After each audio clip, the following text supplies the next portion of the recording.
मैं आज आपसे एक सवाल पूछना चाहती हूँ। क्या आप अमेरिका जाने के लिए इतने बेताब हैं कि अपनी जान तक जोखिम में डाल सकते हैं? कमेंट करके जरूर बताना। आज की कहानी उन 11 लोगों की है जो 18 जनवरी 2022 की सुबह कनाडा के एक छोटे से गांव इमर्सन पहुंचे थे। इमर्सन गांव की खासियत यह है कि वो अमेरिका के नॉन डेकॉर्ड राज्य से जुड़ा हुआ है। ये इलाका जहाँ से कई लोग गैर कानूनी तरीके से सीमा पार करते हैं। इन 11 लोगों में एक परिवार था जिसमें 39 साल के जगदीश पटेल, 37 साल की उनकी पत्नी वैशाली, 11 साल की बेटी विहांगी और 3 साल का एक छोटा बेटा धार्मिक अपने जिंदगी के सबसे बड़े सफर के लिए निकले थे। ये लोग करीबन 10 दिन पहले उत्तर गुजरात के स्थित डिगुजा गांव से अपना सफर शुरू किया था, जो अहमदाबाद से केवल 45 किलोमीटर की दूरी पर है। पहले वे जहाज से 12,000 किलोमीटर दूर टोरंटो पहुंचे, वैलिड कनाडा वीजा पर, और कुछ दिन वहां होटल में ठहरे एजेंट के कॉल के इंतजार में, जो उन्हें ये कहे कि अब सही समय है यहाँ से निकल जाने का।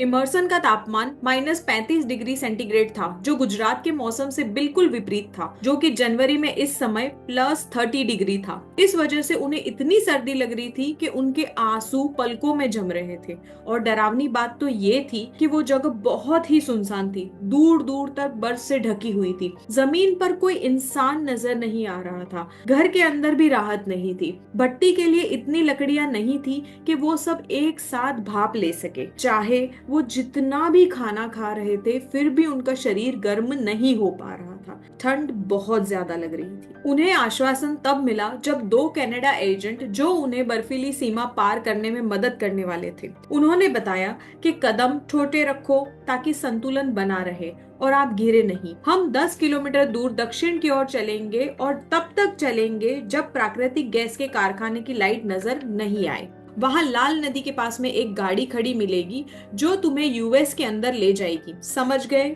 लेकिन वैशाली को अपने बच्चों की फिक्र सता रही थी। वो सोच रही थी कि मेरे बच्चे इस मौसम में कैसे इस सीमा को पार करेंगे। लेकिन एजेंट के जवाब ने उनके पास में कोई भी चारा नहीं छोड़ा। एजेंट ने कहा, यही सही समय है कनाडा की सीमा को पार करके यूएस पहुंचने का। आपको आना है तो आओ, नहीं तो आप भारत वापस लौट सकते हैं। इस जवाब के कारण वैशाली और जगदीश के पास में कोई चारा नहीं बचा और जगदीश ने वैशाली से कहा, वैशाली, તું એવું વિચાર કે આ આપણે માટે નથી કરી રહ્યા, આ આપણે છોકરાઓ માટે કરી રહ્યા છે ને આપણે માટે આ આખરી મોકો છે જેનાથી આપણે યુએસ પહોંચી શકશું। क्योंकि जगदीश ने पिछले कुछ सालों में कई अलग अलग काम किए। कलोल शहर में सरकारी स्कूल में अध्यापक बने, गांधीनगर में अपने भाई के कपड़ों के साथ कारोबार किया, कुछ समय के लिए पतंग भी बेची, लेकिन उनके सारी मेहनत कोशिशें नाकाम रही। तो 2021 में वह अपने गांव डिगुजा पहुंचे। अपनी पुरखों की जमीन पर उन्होंने खेती बाड़ी चालू की। वैसे तो पटेल परिवार काफी अमीर था, 2 मंजिला मकान था। उनकी माँ मधु पटेल गांव की उप सरपंच होने के नाते उनके समाज में उनकी काफी इज्जत थी। लेकिन धीरे धीरे जमीन का बंटवारा होता गया और जमीन छोटी होती गई। खेती बाड़ी अकेले उनके बढ़ते परिवार की आशाओं को पूरा नहीं कर पा रही थी। इसी कारण से पाटीदार समूह सरकारी नौकरी के लिए आरक्षण मांगने के लिए निकला था, लेकिन सरकार ने उसे मना कर दिया था। तो उनके पास में एक ही चारा बचा था, यूएस जाने का। डिगुजा गांव में लगभग हर घर से एक परिवार का सदस्य अमेरिका जा रहा था, लेकिन जगदीश के कुटुंब से कोई भी सदस्य अमेरिका नहीं जा रहा था। तो जगदीश ने सोचना शुरू किया। वैसे यूएस जाना कोई बड़ी बात नहीं थी। गांव के हर गली दीवारों पर विज्ञापन चिपके हुए थे, जो अमेरिका में परमानेंट रेजिडेंसी, स्टूडेंट वीजा का फटाफट दावा कर रहे थे। उत्तर गुजरात में से कोई भी, चाहे वो गलियों में घूमता हुआ आवारा लड़का हो या बीए ग्रेजुएट हो, वो अमेरिका पहुंचना चाहता था कुछ भी करके। चाहे उसे वहां जाकर झाड़ू पोछा मारना हो, टॉयलेट की सफाई करनी पड़े या हाल कितने भी बुरे हों, अमेरिका जाने का सपना हर कोई देख रहा था। वहां के हालात इतने बुरे थे कि परिवार में से कोई एक सदस्य अगर अमेरिका ना हो तो उसे दुल्हन मिलना बहुत ही मुश्किल हो रहा था। वहां पे कहा जाता था, यूएस नहीं तो शादी नहीं। जो एक बार वहां पहुंच जाता था तो डॉलर्स में अपने गांव में भेजकर, पैसे भेजकर योगदान करता था। पाठशालाओं का निर्माण, हॉस्पिटल का निर्माण, बाजारों का निर्माण, निर्माण, मंदिरों का निर्माण किया जाता था। किसी एक ने तो पंचायत की बिल्डिंग ही खड़ी करवा दी। वहां पर एक मंदिर है, वहां पर उनका ट्रस्ट चलता है जिसमें डॉलर्स में डोनेशन मिलती है। उस डॉलर्स के डोनेशन के मुताबिक वहां के युवाओं को वो यूएस भेजते हैं पढ़ाई करने के लिए, 0 इंटरेस्ट पर पैसा देकर। नजदीक में एक गांव स्थित था जिसका नाम था रूपल गांव, जिसमें वर्धनी माता का मंदिर था, जिसमें $1.5 लाख का योगदान किया गया था, जो बहुत वायरल हुआ था क्योंकि उसमें $3050 के नोटों की माला बनाकर मूर्ति को सजाया गया था और पूरे मंदिर में डॉलर्स चिपकाए गए थे। अब आई बात समझ में कि क्यों गांव वाले एनआरआईज को इतनी इज्जत और सम्मान दे रहे थे और क्यों जगदीश भी यही चाह रहा था। ये थी उनकी मानसिक दशा जब जगदीश पटेल अपने परिवार को लेकर इमर्सन आए थे।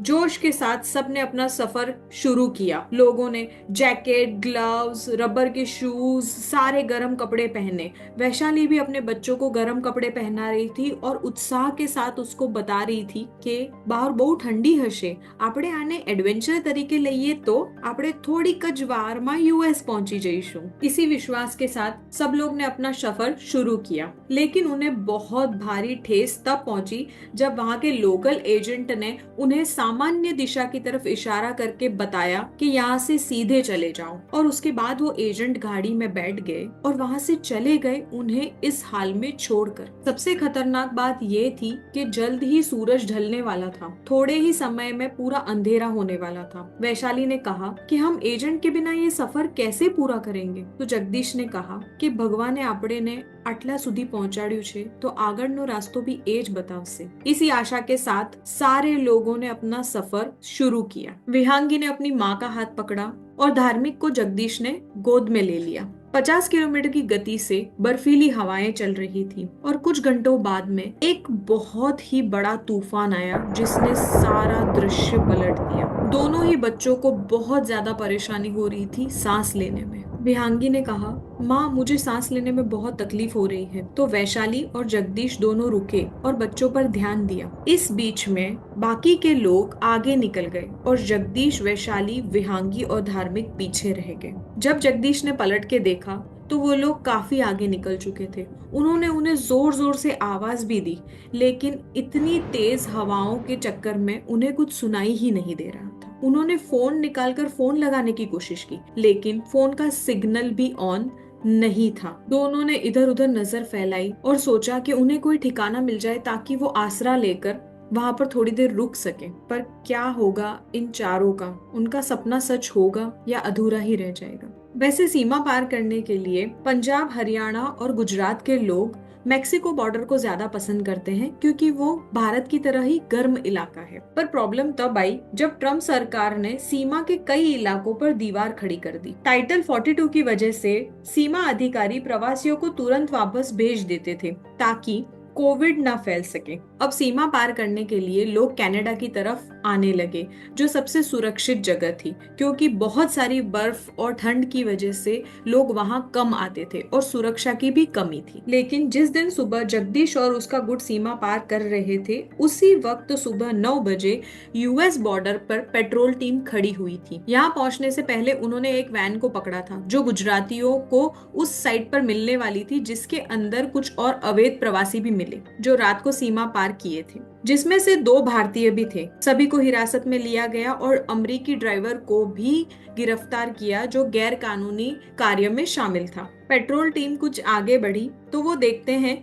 कि कुछ भारतीय उन्हें दिखाई दिए जो घुटनों तक बर्फ में धंसे हुए थे। वो देखते ही समझ गए कि इन सब की हालत बहुत ज्यादा खराब है। पेट्रोल टीम ने पूछा, क्या तुम्हारी तबीयत ठीक है? तो उन्होंने जवाब दिया, नहीं हमारी तबीयत बिल्कुल खराब है, हम इस ठंड में मर रहे हैं, 11 घंटों से हम इस सफर पर हैं, प्लीज हमारी मदद करें। तो पेट्रोल टीम ने कहा, सबसे पहले इन्हें हॉस्पिटल ले जाओ और फिर इन्हें गिरफ्तार कर लो। तभी एक अफसर की नजर खिलौने से भरे हुए बैग पर और डायपर वर्क से भरे बैग पर पड़ी। उन्होंने तुरंत वो लोगों से पूछा, क्या ये तुम्हारा है? तो उनमें से किसी ने जवाब दिया, नहीं ये हमारा नहीं है, हमारे साथ में 4 लोग और थे, वो शायद पीछे छूट गए हैं, ये उन्हीं का बैग है। पेट्रोल टीम तुरंत ही समझ गई और तुरंत उन्होंने एक टीम की व्यवस्था की जो फावड़े लेकर आए और बर्फ की खुदाई चालू करे। उन्होंने एक टीम और तैयार की जो ड्रोन्स के साथ आई एक टीम और तैयार की जो गाड़ियों के साथ आई जो बर्फ को आराम से निकाल सके। टीम ने तुरंत ही खुदाई का काम चालू कर दिया और ड्रोन से सारे एरिया को कवर कर दिया। 4 घंटों की खुदाई के बाद में उन्हें 4 लाशें मिलती हैं, बाप और बेटे की, एक दूसरे से गले लगे हुए, और कुछ ही दूरी पर माँ और बेटी की, एक दूसरे के हाथ में उनका हाथ था। जो सपनों की दुनिया के इतने करीब आकर उसे पा न सके, उनका ख्वाब ख्वाब ही रह गया। ये न्यूज भारत की हर न्यूज चैनल पर थी। गुजरात प्रशासन पर भारी दबाव डाला गया कि उन लोगों को गिरफ्तार करे जो इस गैर कानूनी कार्य में शामिल थे। पुलिस को 11 महीने बाद में एक बड़ी सफलता हासिल हुई। 20 दिसंबर को उन्होंने अहमदाबाद के एक जुए के अड्डे पर रेड मारी। वहां पर उन्हें एक शख्स मिलता है जिसका नाम था बर्फ पटेल उर्फ बॉबी, जो अवैध रूप से लोगों को सीमा पार करवाता था। उसके ठिकाने पर 28 जाली पासपोर्ट मिले, जिसमें थोड़ा बहुत फर्क था, जिसकी वजह से वो बार बार बॉर्डर पार कर सकता था बिना किसी के शक में आए। हालांकि लीगल सिस्टम की खामियों की वजह से 3 हफ्तों में ही वो जेल से बाहर आ गया। भावेश और योगेश पटेल को भी गिरफ्तार किया। माना जाता है कि जगदीश से उन्होंने 1 से 1.5 करोड़ रुपए की राशि ली थी सीमा पार करने की फीस। माना जाता है कि पिछले कई सालों में इन्होंने 10 परिवारों को कनाडा भेजा है, जिसमें से 3 परिवार अभी भी लापता हैं। एक और चौंकाने वाली बात ये थी कि जगदीश का बड़ा भाई महेंद्र पटेल, जिसने जगदीश को इनसे मिलवाया था, वो भी इस मामले में शक के दायरे में है, क्योंकि वो बहुत सारे और अवैध कार्यों में भी शामिल था। जहां 9 गुजराती एक नाव में अवैध रूप से नीदरलैंड और वेस्ट इंडीज द्वारा अमेरिका में घुसना चाहते थे, अटलांटिक महासागर में उनकी नाव डूब गई। एजेंसी से मालूमात किया तो पता चला कि गुजरात के 3 जिले हैं जहां सबसे ज्यादा गैर कानूनी इमिग्रेशन होता है। थोड़ी और जांच पड़ताल से मालूम चला कि 4 तरह के एजेंट होते हैं। पहला एजेंट, जिसे कबूतर कहा जाता है, जो अवैध रूप से विदेश जाने के इच्छुक लोगों की पहचान करता है। दूसरा एजेंट और जानकारी वाला और समझदार होता है, जो ये समझता है कि क्या क्या डॉक्यूमेंट लगेंगे इनको बाहर भेजने के लिए। तीसरे एजेंट वो होते हैं जो अपने कनेक्शन के द्वारा जाली दस्तावेज बनाते हैं, जैसे बैंक स्टेटमेंट, घर के कागजात, जन्म प्रमाण पत्र। और आखिर में होते हैं विदेश में उनके साथी, जो प्रवासियों को सीमा पार करने में मदद करते हैं, जैसे जगदीश और उनके साथियों को बीच बर्फ में जिन्होंने अकेला छोड़ दिया था। हालांकि कनाडा में इमिग्रेशन कानून आसान और सस्ते हैं, गुजराती फिर भी ज्यादा मुश्किल यूएस जाना पसंद करते हैं, क्योंकि वहां पर उनके जैसे गुजराती बहुत सारे हैं। जैसे कि हमने एक फिल्म में देखा था, कल हो न हो, जिसमें गुजरातियों का पूरा समाज वहां पर बसा हुआ है। एक और इंटरेस्टिंग बात यह है कि गुजराती 3 लहरों में विदेश गए। पहला 1960 के दशक में, जहां पर कानूनी तौर पर डॉक्टर, इंजीनियर, वो सारे लोग गए। दूसरी लहर में वो लोग गए जो इन्हीं के परिवार के लोग थे, जो फैमिली कोटा के जरिए वहां पर पहुंचे। और तीसरी लहर ये है जो गैर कानूनी तरीके से, किसी भी तरीके से वो वहां पर पहुंचना चाहते हैं। ऐसे कई हादसे हुए हैं जिन्होंने बताया है कि गैर कानूनी तरीके से वहां पर पहुंचना बहुत ही ज्यादा मुश्किल और खतरनाक है, पर फिर भी जिद्दी गुजराती मान ही नहीं रहे और बार बार ये कोशिश कर रहे हैं कि हम किसी भी तरह से यूएस पहुंच जाएं। अब वहां की फीस बढ़कर 45 लाख से 65 लाख हो चुकी है पर व्यक्ति। मतलब एक व्यक्ति का पैसा 45 लाख से 65 लाख हो गया है। जगदीश के परिवार के हादसे के 5 महीने बाद में ही 2022 में अमेरिकी सीमा दल ने 6 लोगों को सेंट रेजिन नदी में डूबने से बचाया। लेकिन गुजरात के मेहसाना के 4 सदस्य चौधरी परिवार का नसीब बिल्कुल भी अच्छा नहीं था और वो लोग नहीं बचे। जगदीश पटेल की मृत्यु के 9 दिन बाद अमेरिका के अधिकारियों ने जगदीश के पिता को फोन लगाया और उन्हें बहुत ही दुखद समाचार दिए कि आपके परिवार के 4 सदस्यों की मृत्यु हो चुकी है। परिवार सहित पूरे गांव में शोक की लहर बह गई। दूसरे दिन किसी ने दुकान भी नहीं खोली। बलदेव अपने पूरे परिवार को गांव वापस लाना चाहता था, लेकिन एक लाश की कीमत 20 लाख रुपए हो रही थी और इतना पैसा तो उनके पास में बचा ही नहीं था। बलदेव ने अपने फ्रेंड दिलीप पटेल को फोन लगाया और सारी बात बताई। दिलीप पटेल ने यूएस में स्थित जितने भी गुजराती हैं, उनके समाज के लोग हैं, उनसे पैसा इकट्ठा किया और उनका अंतिम संस्कार बहुत ही अच्छे तरीके से करने की कोशिश की। धार्मिक महज 3 साल का था। उसकी कफन पर बहुत सारे खिलौने और कुछ गाड़ियां रखी थी और विहांगी 11 साल की थी। उसके कफन पर एक छोटा सा यूनिकॉर्न रखा था जिसके ऊपर एक चमकता हुआ पिंक कलर का बो था। सही कहते हैं कि सबसे वजनदार कफन सबसे छोटे होते हैं। ये सच्ची घटना बताने का मेरा एक ही मकसद था कि आपकी जान की कीमत बहुत ज्यादा है। आप जहाँ रहे खुश रहे, ज्यादा पाने की चाहत में अपने और अपनों की जान जोखिम में ना डालें। ऐसी ही कहानियां सुनने के लिए प्लीज मेरे चैनल को लाइक, शेयर और सब्सक्राइब करना ना भूलें। Thank you so much. और आप कमेंट में मुझे जरूर बताइएगा कि आप कैसी कहानियां सुनना पसंद करेंगे। Thank you.